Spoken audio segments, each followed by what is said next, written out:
Scott Pendlebury from the Collingwood Football Club. You're listening to the Coaches Panel. This is Patrick Crouch from the Carlton Footy Club. You're listening to the Coaches Panel. Max Gorn, Melbourne Football Club. You're listening to the Coaches Panel.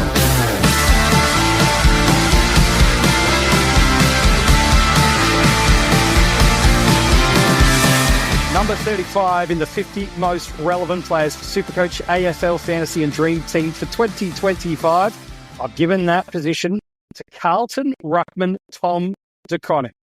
There's so much upside here. Is there an element of risk?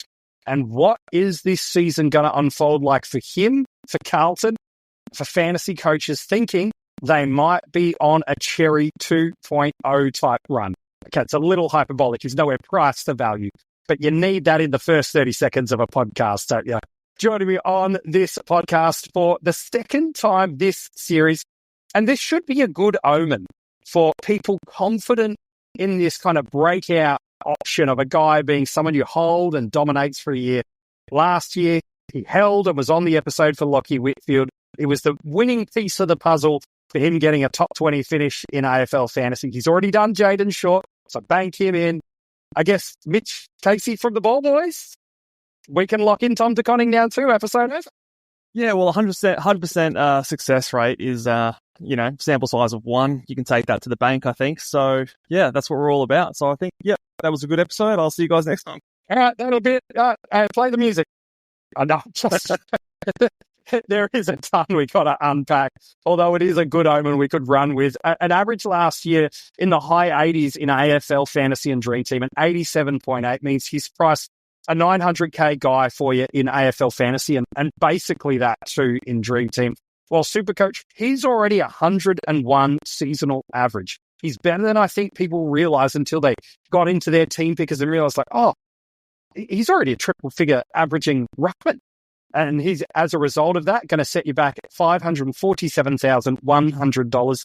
17 games last year, and an unfortunate number that we seem to be getting with the games played for Tom has a teen component to it over the last couple of years, so we will talk about that in this episode. But Mitch, he's been such an interesting player to watch over his career. I know Carlton fans have been screaming out ever since Matthew Cruiser departed the club for somebody else to come and support this, arguably one of the most star-studded midfields going around. And then for portions of last year, we were treated, and Carlton fans and the fantasy community started to see not just growth spurts or quarters from Tom De Koning, but week upon week of him finally delivering on his potential. Yeah, he had a very, very good season. Obviously, you had some interruptions throughout the season with injury, but he's a kind of a guy that he's not what I would say is what we call a traditional ruckman, but in terms of the way he can sort of rack up possessions, use the ball decently, especially for a ruckman, take contested marks, be involved in score involvements. He's a very good player. He's a very good young player as well. So. And we'll talk about in a second. I think his success and the way he can allow Carlton to play, I think will ultimately further the success of Carlton as a footy club this season. There's certainly some interesting links to be able to draw between his performances and Carlton's victories in 2024. Look, last year, an 87.8 AFL Fantasy and Dream Team average came because of 7 tons. Just that one score that hit real ceiling territories of a 131. But again, if you jumped on him at any point of time during last year, it was significant value based on price point to return. And you're just hoping for more and more improvement, a bit of natural development, with a little bit of other structural pieces to go alongside it to hold that down. While in SuperCoach, the 101.5, 8 tons, but a crazy good conversion rate. 6 of those scores up over 120. And so now this is the territories where he's starting to compete in a line that has got some big, big scores that historically over the last 2 years, we've looked to VC and C a lot of players through this line. The Mark Pittonet splits have to be discussed here, Mitch, don't they? There's 7 games with Pittonet, 10 games without. It's basically a 26 points per game upside in AFL Fantasy and Dream Team, and a whopping 39 points per game of upside in SuperCoach. We're talking right on the cliff of averaging 100 in fantasy and over 115 in SuperCoach. If we get anywhere near those numbers, we're getting 10 points per game of upside at a minimum in fantasy and 15 points per game of upside in SuperCoach. If the Pittonet splits of last year come into 2025, all of a sudden, this seems to be why and where all the excitement around Tom being a value and a premium pick all in one seems to be aligning. Yeah, and those splits as well even include an injury affected game in round 19 as well, where he only scored the 61. He played less than 70% time on ground. So you could, if you take that game out, I know that sometimes people don't love to do that, but if you do, he is averaging over 100, 102.7 in AFL fantasy with that. So it's definitely the type of pick where you go, okay, you're getting someone priced just a bit below 90 who can go over 100. He's in the right age bracket as well. You know, we see these rucks around this time in terms of their career. This is the time where your Tim English's break out, your Tristan Sherry's of last year break out, way back when your Brodie Grundy's and Max Gawn's really hit their straps. It's that prime age bracket for rucks especially. So it is sort of all starting to come together. Now, you mentioned before, compared to some of the other guys, because he did have such a good season last year, that he is a little bit more elevated in price compared to what we had to pay for Sherry last year. So the margin for error is a little bit smaller because you're paying up a little bit more. But I don't think that should dissuade people from having a look at him as the value ruck, I think, for this season, or at least one of a few options to definitely consider. The ruck structure for this year completely fascinates me. It's why already through the 50 most relevant, and just letting you know, still to come, there's a high volume of ruckman in the 50 most relevant this year, arguably more than I've ever put before, because I'm genuinely convinced the R1 and R2 spots and how you choose to fill them, let alone in SuperCoach and Dream Team, should you choose to use that spot as a starting squad with your flex option, all of a sudden the ruck structures impact how deep and heavy you can go, probably more in your midfield and defensive lines in terms of premiums, mid prices, and ultimately how many cash cows you've got on the field. It's an interesting trend to watch the development of Tom De Koning over the last couple of years. What does this look like in your eyes? You alluded some of the other rucks that came in at a different price point last year, but are there some breakout markers just using AFL Fantasy, so it's just pure raw data rather than the SuperCoach, which has obviously the hit-outs to advantage, the score involvements, those factors, just the pure data markers that could help us maybe either get some trust or some concern about whether or not Tom's heading to this breakout territory that I think many in the community certainly at least hope, if not expect, for 2025. Yeah, so I've gone back and I've looked at some, because we've had a few ruckmen in the last sort of handful of years that have broken out and made some big strides on their averages. And each time there's been some markers in terms of, okay, we can kind of start to see these coming. So one of the big factors that we can start to look at here is, especially when a ruckman has flashes of number one ruck or solo ruck potential, that's when we sort of see those sort of things happen. So there's four main ruckmen that I wanted to look at, basically. Tristan Sherry, Rowan Marshall, Tim English, and Max Gawn. Max Gawn, not necessarily a breakout, but a re-emergence because of the absence of a Luke Jackson and the other guys, Brodie Grundy as well, going back into solo ruck territory. So these players were all players that we could kind of see when they do have that solo ruck role, that they could break out and have big seasons. So I sort of took the points per minute of the ruckman that I listed there, those four ruckmen, in games where they were playing as solo ruck, 70% CBAs or more, and compared them to the points per game or points per minute from Tom De Koning. So in solo ruck games, points per minute, Tom De Koning was a 1.04 points per minute. Now, this one's going to, he's the flavor of the month. Tristan Sherry, the last year, 2023, his points per minute was exactly the same, 1.04. So we all remember that early game where he got injured, scored a bunch of points in the first half of the first quarter, and everyone was saying he was leading the points per minute. So that type of points per minute applies to a Tom De Koning as well. The year before that, in 2021 and 2022, so a few years ago now, when Rowan Marshall was splitting time, when he also had the solo ruck duties, he went for a 1.01, so slightly less than what Tom De Koning was doing. Tim English in 2021, before his breakout year, in games at 70% CBAs or more, he was at 0.88. So his markers were lower. And Max Gawn in 2023, when Brodie Grundy was there, in the games that he was solo, he went at a 1 point per minute game. So tied with Tristan Sherry as the highest points per minute ruckman in the years prior to their breakout.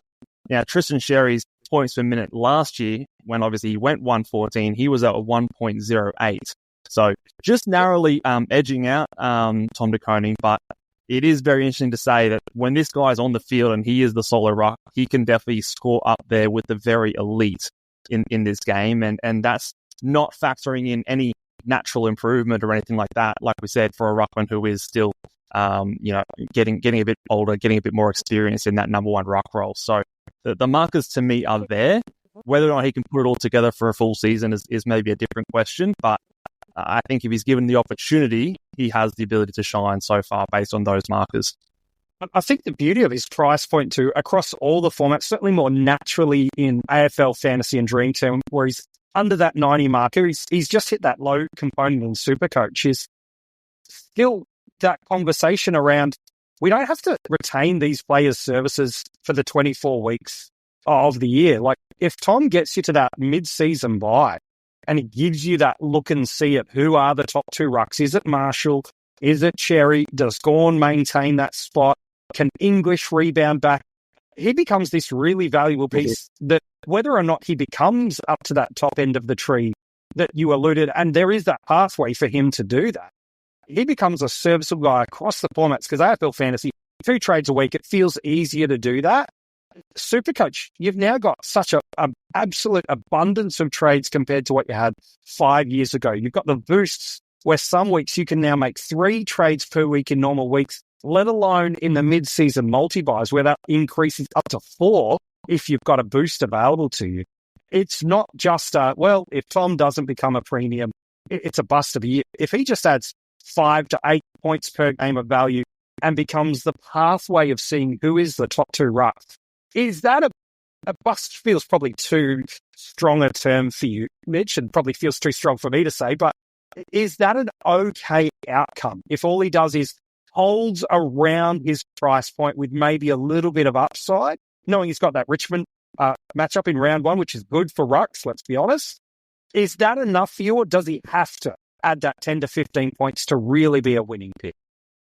This episode is brought to you by Allstate.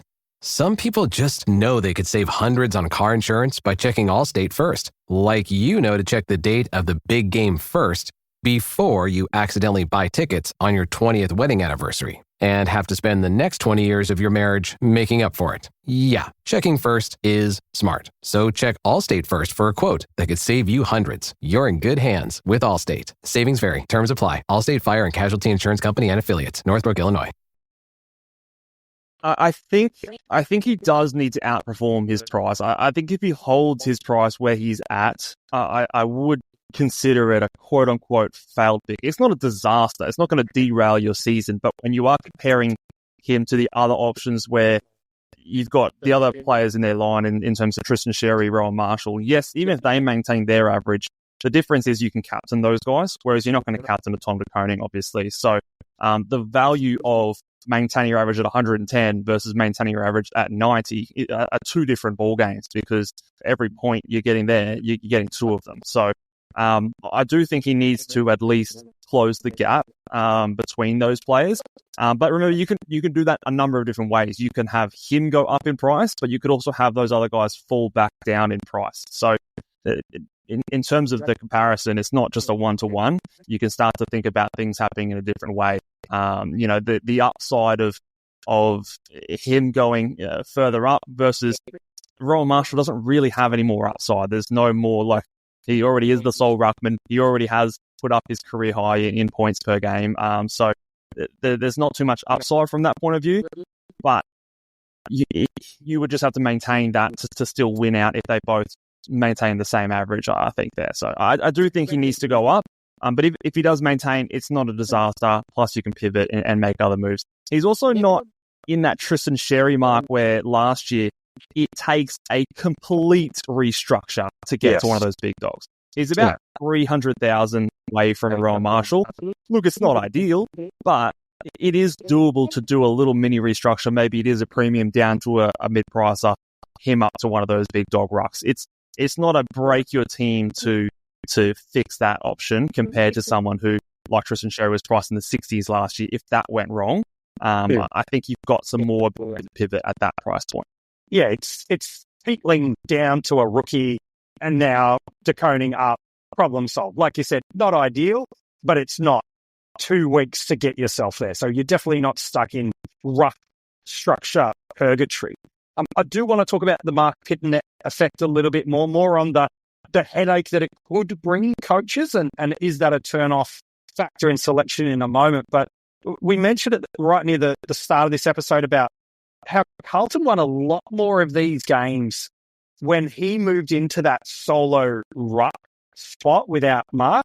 And I'm curious, do you have a theory around that? Is that just as much about the opponents that they had? Is it a specific causation? Is it just a correlation that happened to run alongside that, or with the mark in, mark out, or is there another piece that maybe we haven't factored as a community of why that could have unfolded? Yeah, like I think the stats they are pretty alarming, and I ran into this when I was doing my research early on. But they played 10 games where Tom De Koning was a solo ruck. In those 10 games, they won 9 of them. So a 90% rate it's pretty solid. And the only game that they lost was to GWS in round 17. It was away, and it was by 2 goals. Yeah. Conversely, on the other side, there was 14 games where Pittonet was in the team. They went 4-10. And the wins that they went up against, now one of them was GWS. Okay, we'll give that's a good win for them. But the other wins were against Melbourne, who were a bit of a rabble. They won by 1 point in that game as well. The 2 wins were against Richmond and against West Coast. So you would expect them to beat them anyway. So they're pretty damning stats. And whilst I don't necessarily think it is Tom De Koning just stepping in, or Pittonet is so bad that he's just dragging his team through the mud, but what I do think it does for a team, especially like Carlton, is it changes their structure pretty substantially. They've got 2 of the best key forwards in their side, in Curnow and why am I forgetting his name? Mackay sitting up there. So they've got some great targets, tall targets as it is. Adding a third tall as your secondary ruckman who's resting forward and Tom De Koning, it slows them down. It also just makes things a little bit more confusing. Harry Mackay is a very capable chop-out ruckman as well. So in terms of a structure point of view, I could very easily see how just going one fewer tall players in their side could be a big advantage for them because you're not really losing out anything in the ruckman, but you're gaining an extra element of speed, you're gaining an extra element of pressure, and it obviously it shows in the record. And I think whilst I'm not the coach of Carlton, I think with all the talk of I think he's in a contract year this year around, and obviously the disappointment that Carlton went through last season, only just scraping into the finals. When you've got such a stark difference in performance with a certain structure, they'll definitely be looking at that. I think it'd be very hard not to. So, very, very interesting stats there. It bodes well for those that structurally want to have Tom De Koning again, whether or not it's because they believe there's the pathway to premium territories and he becomes close enough, if not becomes a top 2 territory ruck himself, or at least gets you the look and see and a relatively low price point stepping stone at some point during the year. That's really encouraging. Probably the greatest knock or concern that people would have and feel justified in not starting Tom is this uncertainty around whether or not Pittonet comes in. And there were multiple times last year where it felt odd and weird. And Ethan, you mentioned that that couple of months in the middle of the year where Carlton looked strong, and then it felt almost bizarrely. It wasn't. I know there are some injury impacted games of Tom during the season, but there were moments where you're like, "What are we doing bringing Pittonet in?"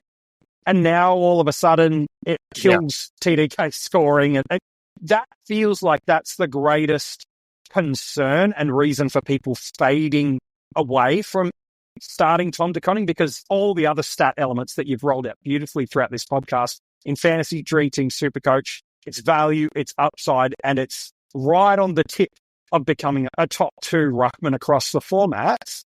What would you say to a coach that's concerned about the Pittonet effect? Does that justify? Is that a valid reason to fade? And if it isn't, what would be kind of the response back to a coach that might say that?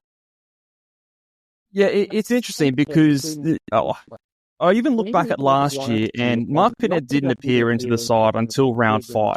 Those first 4 games that Carlton played, they won all 4 of them. The only reason that they went away from that early on was because in round 5, Mark Pittonet came in, but you got a very early injury from a Tom De Koning coming in at round 12. So it is concerning to say that there was no injuries that forced Mark Pittonet into the side. They were doing really well. Why change it up? That is definitely a concern. However, you look at this season again. They look like they're going to get off to a fairly good start. I would have thought. Obviously, you've got the Richmond matchup round 1. You've also got West Coast and North Melbourne in the first 6. So you would think out of their first 6, they've got 3 nearly walk-up wins. Collingwood, Bulldogs, and Hawthorn. All I don't think that you'd say that they're definitely not likely to win. All of those 3 games are at either the MCG or at Marvel Stadium. So there's a very real possibility that Carlton get off to a really solid start. And again, it's that sort of mindset of if it ain't broke, don't fix it. The question would be that obviously last year they had a similar kind of a start and they still brought a Mark Pittonet in. So it does raise concerns. However, obviously the season didn't go the way that they'd hoped. So, insanity is the definition of insanity, is doing the same thing over and over again, expecting different results. I think it is kind of going to be a case that if you don't see Mark Pittonet in that round 1, you are taking a semi-leap of faith. But I think, especially with that round 1 matchup, when we might talk about their run in terms of up against ruckman, you're at least going to get off to a solid start, I believe. And then it's sort of a case of, okay, if you see Mark Pittonet come into the side at any point, it's your sign to sort of get off ship. You've also got the early round buys, which make it best 18. That can give you a little bit of that protection early on in case you drop a really poor floor score with a Mark Pittonet coming back to the side. So there is a little bit of inbuilt protection early on in the season. And then after those early buy rounds are gone, hopefully if Carlton have had a bit of a good start to the year, they've come up against some easier matchups that you can maybe start to see this snowballing and you're getting some good price movements, and Carlton and your fantasy teams are off to a flying start. Really, the worst case scenario for an owner is this: no Pittonet in round 1, De Koning ruck solo, and then in round 2 onwards, Pittonet comes in. But you need to build that risk profile into your starting squad side. And risk profile isn't just around injury players. It's about guys that have a little bit of role volatility. You could throw a Jordan Dawson into that exact same conversation for some that going, oh, he should be, and the narrative and the pathway is here. But if this one variable changes, well, their scoring is going to diminish. So I think you've mapped out, Mitch, this beautiful pathway for us that even if the worst case scenario happens is no Pittonet round 1, but Pittonet round 2, the best 18 protects us. And in AFL Fantasy, we'll have had a few price movements by then. Should a Marshall drop a little bit of cash, it might only be that 250,000 in AFL Fantasy. We'll have had one price movement in SuperCoach that potentially could be quite significant. And again, with the rolling price cycle of a 3-game cycle, if it is going pear-shaped for you in SuperCoach, you can pivot across and make that move, because that is the worst case scenario, is no Pittonet. Because if Pittonet's named round 1, we're off. We need to look at the parachute option of our structure. We're just not going to go there. The worst case scenario is no Pittonet round 1, and then he pops in round 2. But Mitch has mapped out this beautiful way where, while it's not ideal, it can be protected. And it's just the headache that could come. But as long as you've got the painkillers ready to go, you should be able to navigate it. Look, if any of the following things, Mitch, come out in the preseason, I think for those not starting him structurally for whatever reason, are going to find it hard not to go there. And they would be a significant mid to long-term injury to Pittonet, which we do not hope for, by the way, or Michael Voss and the coaching team and the players reinforcing, no, we will run a one ruck structure. Tom is our guy. Harry's going to play that relief like we saw at the start of the year. That is how we are going to play football. And you can really only trust people at their word in that instance. If one of those two sentiments come out of Carlton strongly, it is going to be hard to not see the value that sits on top of him over a big portion of the year to not go there.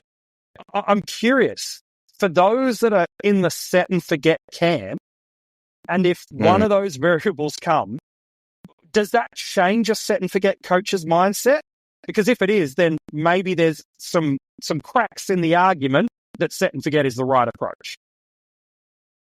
Yeah, I mean, if you're fading Tom De Koning because you're worried about, Mark Pittonet lurking in the shadows there, then I think if something happens to him or they've come out and explicitly said, no, we're going to go for you have to, a good coach should be able to see new information, new things come to light and be able to change their mind. It doesn't mean that you're not sticking to your guns or anything like that. If that comes out, yes, you should be doing that if that was your reason. If you don't believe in him and his body, or if you don't believe in his scoring ability or whatever, then maybe that doesn't change your mind because that's a different reason as to why you're not starting him.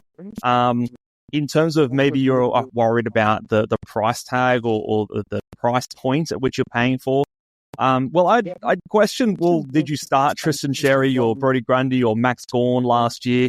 Was that successful? I mean, yeah, they were pretty successful. So the set and forget, look, I reckon it's such a big thing because it rhymes, and people love things that rhyme. And look, it hasn't actually been successful really since the Brodie Grundy, Max Gawn era when they were 10, 15, 20 points better than the next best ruckman. And there wasn't any other options that were breaking out simultaneously at that time. Since then, we've had a lot of value options: Royal Marshall, Tim English, Tristan Sherry, Brodie Grundy, Max Gawn. All of these guys come in at value beforehand, and they've been successful. Riley O'Brien has even won a number of years ago as well. So we can kind of reminisce on this proven strategy that's worked. But really, in the last 5-6 years, it's only maybe been with hindsight, the right strategy maybe one of those seasons. So I would encourage everyone to at least consider other structures if you haven't already, because and you might not go there in the end of the day, but if you're going to your fingers in your ears and I'm not thinking about any of the other structure, I think you're doing self a disservice as well. Yeah, it's a really good summary. Look, there's a couple of injury-impacted games last year. To be fair, one's a precaution rather than an actual in-game, we've got to adjust here. So a little bit concerning, for sure, to see a couple of those games, and you look through some of the career games played and you see a lot of teens. But also part of that is also Carlton trying a lot of different things, and Pittonet, you're in, De Koning, you're in. Whereas really last year was the first time Tom was given the keys to the ruck and to the midfield, and he took it with both hands and absolutely charged. And so anyone, of course, that you see a couple of injuries in a year, you show a level of intrigue, a level of, I'll keep a mental note of that. But to me, I don't know about to you, Mitch, but to me, I look at the games played, I look at the injuries and go, okay, it's a good factor, but they're not reasons to fade or jump off in my eye. Yeah, I mean, and you said at the top of the show, last year I talked about Lockie Whitfield as my only player in the top 50 most relevant, and that would have been a reason for a lot of people to not start Lockie Whitfield. Myself included last year with Dane Zorko. A lot of us didn't jump on Dane Zorko because he's quote-unquote injury-prone. 2 years ago, when Tim English took off an average 120, he was injury-prone. So these guys, especially when they're in the right age, in my opinion, and it is like this prime age for ruckman, as long as you don't have any sort of issues in the preseason going into the season, I don't think we can honestly rely on the fact that they've been injured to accurately predict that they're going to get injured this season. I think it's a big fallacy in all fantasy sports that, one of the famous sayings that I like to go for is you're injury prone until you're not. And conversely, you're an Iron Man until you're not. So a lot of the times these injury prone players can steer people off, but they often, obviously with injuries inbuilt into your average last year, it presents value. Plus it makes them that much bit more unique because other people are hesitant to jump on. And I think you like to talk about if they're injury prone and that's the reason you're not going for them. Well, then they whack a couple of 120s on your head. Well, what do you do then? Do you now spend a trade to trade them in? You're a little bit more hesitant. It makes it a bit more of a difficult decision than if you just start with them, bank those games in while they are healthy, especially if they've had a good preseason, and then try and get away with it there. Yeah, that's a really good summary. Look, Tom De Koning is going to be an interesting player for so many reasons in our classic sides across all of the formats, because structurally, whether he's R1 or R2, it opens up a lot of other avenues of what you could do with your cash, or if you're fading him because of some of the reasons that have either got some validity to them or enough of a reason to not go there. Well, if those don't come out, we could be staring a gift horse of value that's scoring premium territories in them out. So this is going to be an interesting player to not only consider and ponder through the rest of January, February, and the start of March, but to watch those first 2 to 3 months of the season, because he feels like a player that if he does what we expect a solo TDK to do, well, value, high-scoring performance, and a look at the top end of the rucks all in one player, that could be an absolute knockout pick with little to no burn, with the pathways that Mitch has shared throughout this episode to how you can be a little bit protected. Here at the Coaches Panel, we choose to draft on the Keeper platform in 2025. But when he goes on draft day, it does feel, Mitch, again, regardless of the platform or the format you choose to draft, it feels like there's a pretty clear top 4 rucks that will go first in Cherry, English, Marshall, and Gawn. They're in no particular order, by the way. I feel like the universal 4 off the board, but it kind of opens up into a new dimension beyond that. And SuperCoach definitely will open up some new names, probably ahead of AFL Fantasy and vice versa. So from an AFL Fantasy scoring territory, you've done some good ranks for us already and some range of outcomes. Where do you personally have this incredible potential young ruckman headed in 2025? Well, right now, according to my projection, you've got those big 4, and I agree with you. I've got Tom De Koning next. I have him 5th in the ruck. Now, you don't actually have to draft in there, and I do think in drafts this year, I'd be happy to draft those first 2, Sherry and Marshall, in the first round. I would then prefer to wait a long time before if I didn't get those 2, to draft my ruckman, because this season or in last season as well, we've got more like solo rucks than I think we've had in a long time. I think last year we had 15 or over 10 rucks average 90 points per game. I think you're going to see at least maybe 15 to 16 rucks average 85 per game this season. So I have him at number 5. I think if you can get him sort of late in your draft as one of the later rucks off the board with that 89 next to his average, I think you've got a massive, massive bargain.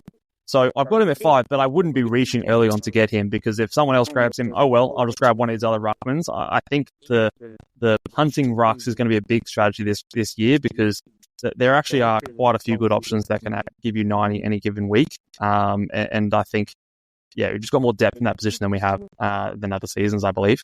Yeah, like guys such as a Darcy Cameron, a Riley O'Brien, a Kieran Briggs, these are not names that you're reaching for on draft day. And all of that 90 territories in AFL Fantasy and have all shown a pushing, if not an emergence, over that 100 range in SuperCoach.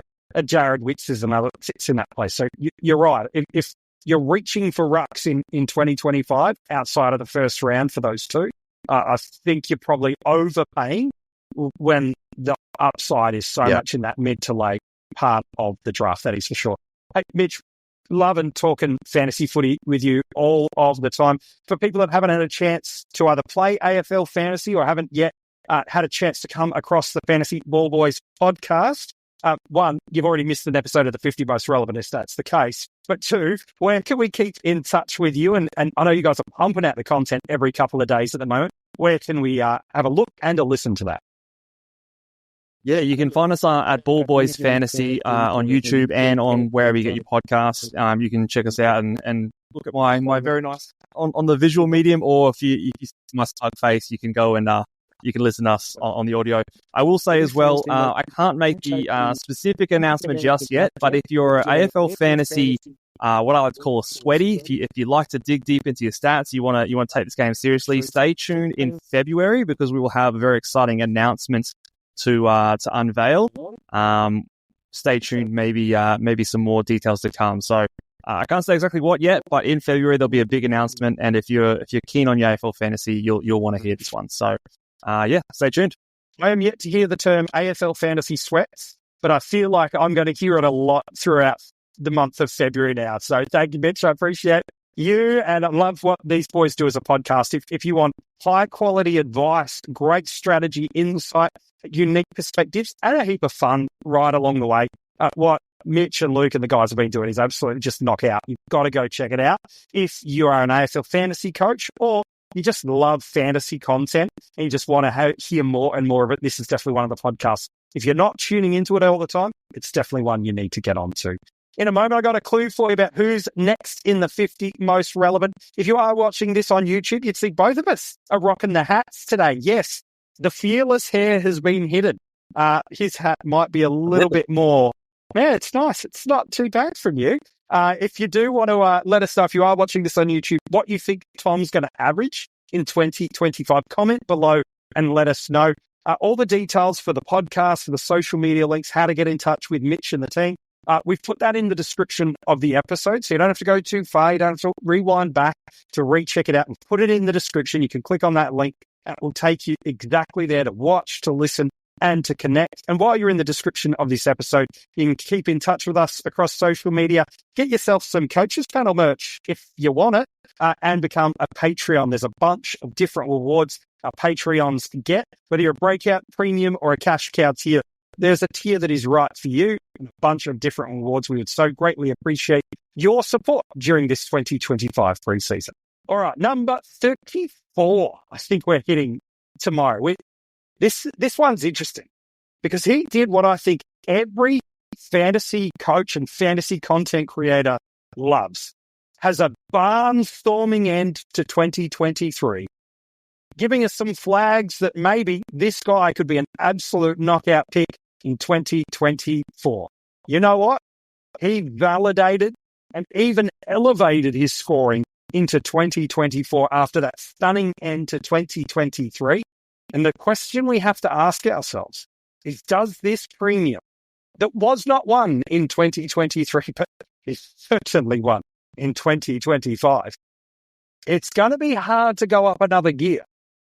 But there's a way that it could. But there's some changes afoot at the club that might just hurt him. It might not hurt him from being a premium, but it might be reason enough to fade him in your starting squad. Who are we talking about? You'll find out tomorrow in the 50 most relevant.